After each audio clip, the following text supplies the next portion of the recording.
Hey guys, this is James. Thought I'd throw a video and do a little review of the concert I went to last night. I went to the Bruce Springsteen show in Gillette Stadium, and it was the River Tour, and basically started out at the beginning of the year doing the full River album right over there. I have on original pressing on record. I got it from one of the Salvation Armies a while back, which is really awesome. So for like $1, so I just taking really good care of it. So earlier on in the year when he was doing the States, he was playing the album beginning to end. It's a double album, so he's like playing 20 songs flat out. But when he went to the European leg, he just started just doing a show. It's called the River Tour, but it's more. I think he's more trying to get to his roots or whatever. So came back to the States and did the last 10 shows in the last couple weeks, and the last show was at Gillette Stadium for the tour, which is cool. So I went there. With my friend Rob, and yeah, it was a great show. This is the set list.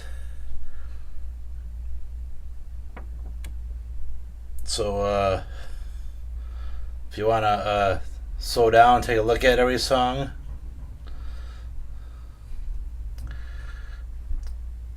So yeah, basically more or less a show, judging by the first 11 songs alone, with the exclusion of Prove It All Night, which is from Darkness on the Edge of Town. The first 10 the first 10 songs out of the 11, pretty much from the first two albums, Greetings from Asbury Park and Wild Innocent and E Street Shuffle. The first song one he did was New York Serenade with strings, so that was kind of epic. The second song was Prove It All Night, where he did the 78 intro that he does with the piano from Roy. Then he started getting into the Greens from Asbury. He did a trio from Asbury Park, I guess, or 4 songs. I'm sorry. I might be wrong, but he told a story, which he doesn't really do anymore. He just plays the songs. He used to do the stories when he was younger, when he was trying to get through, and it was just awesome to hear him relate. A tale of. It was a tale about how he got his first job, so he get his first guitar. So I thought that was awesome. So and he played. Third song was "Does This Bus Stop at 82nd Street," where he was relaying, and then he got to a point where he got his guitar, and he was like he just turned in his first album, and the song that I liked the most out of probably the tour was "Blinded by the Light," but I've wanted to hear forever.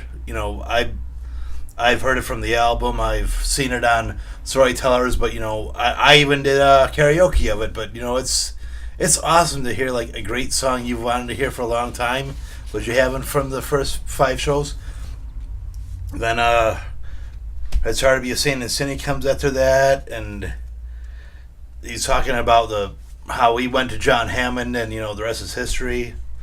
So then he broke into Growing Up, and then Spirit in the Night.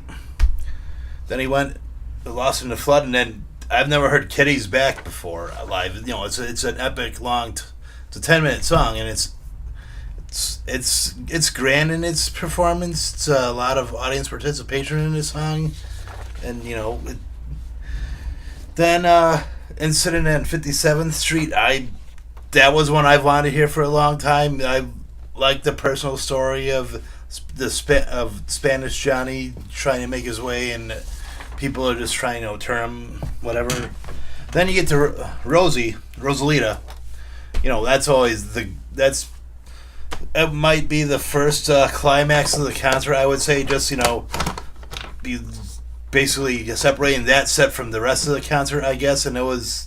There wasn't a freaking a person in the crowd who wasn't dancing or whatever. It was just epic. And then he did requests after that. Though I was surprised. The first one came on like a fan from a fan, and it said "No Surrender." I wanted to hear that because that's probably my favorite album off, my favorite song off "Born in the USA." So I thought that was awesome, and he played John Lee Hooker's "Boom Boom." Then he played the title track from "Darkness on the Edge of Town." I wanted to hear that. So it's probably a show where I heard a lot of songs I've wanted to hear, but I haven't heard for the 4 concerts I went before. Then played "Radio Nowhere," which for he needed to remind himself how to play it, even though I've seen him play it 3 times. But it's all right. That's okay. You have then after that is "Hungry Heart." That's always a crowd favorite. But this time around, he actually sang the first stanza himself after the audience sang the first stanza, which was maybe it was a little peculiar, but maybe it's more because he's trying to get to the length of the concert that he's been doing lately with the U.S. legs. Then he went to "Out in the Street," which is always a crowd favorite. Then he had a request for the Detroit medley, which he's been playing since its implementation. After that, he broke into "Light of Day," which I've kind of wanted to hear. It's off of the the Unplugged album, I think, which I don't have. But my friend Jason came to the last Gillette show with me. He wanted to hear that, so it's like, oh, sorry, guy. But that's always a nice rocking song to hear. And he gave the band a little bit of break and did a acoustic version of 4th of July, Asbury Park. Sandy, obviously. Oh, Sandy, the old world is running behind us. Then he went into "American Skin," 41 Shots. Basically the controversial song he's been playing. My friend Jerry hates it, but that's probably because of the controversy and whatnot. And broke into another favorite off of "Darkness" for me, "The Promised Land." That's always one of my favorites. I like singing that a lot. Then he broke the "Because the Night" with which he wrote with Patti Smith, which she released originally, and he recorded himself, but he's been doing it in concerts for 40 years.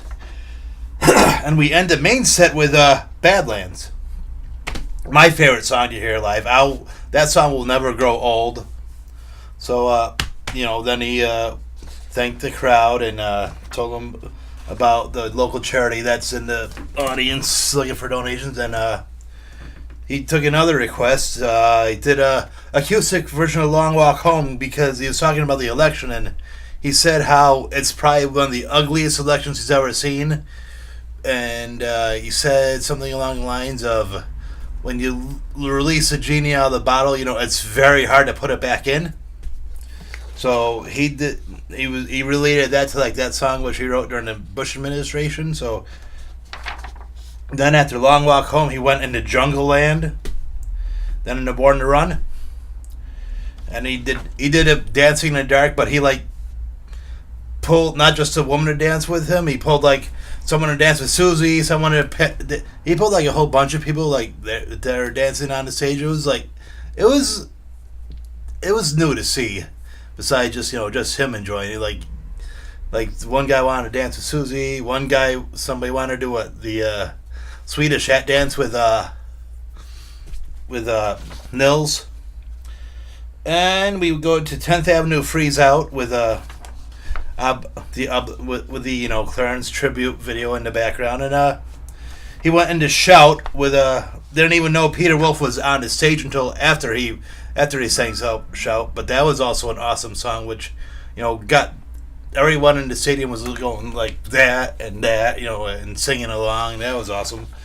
That's the end of Encore one, and since it's a tour finale, he does what he does with every tour finale and went into Rockin' All Over the World, which they set off fireworks with, and he actually did Bobby Jean after that, but basically the crew kind of almost thought that was it and turned off the video and whatever, but he broke into that song and everything went back on. So basically the show went for 4 hours and 2 minutes, which I've have a copy of the Helsinki show that goes 4 hours and 6 minutes. So I've never thought I would see a Springsteen show that's that long. But I know that the show's been going that long from like reading reviews and whatnot. So it was an incredible show. It's I'll tell you, if you ever get a chance to see Springsteen live, please do. You may not be a fan, but you might be converted, and he's a great storyteller if you listen to the lyrics and whatnot. And I can't recommend seeing the show enough. So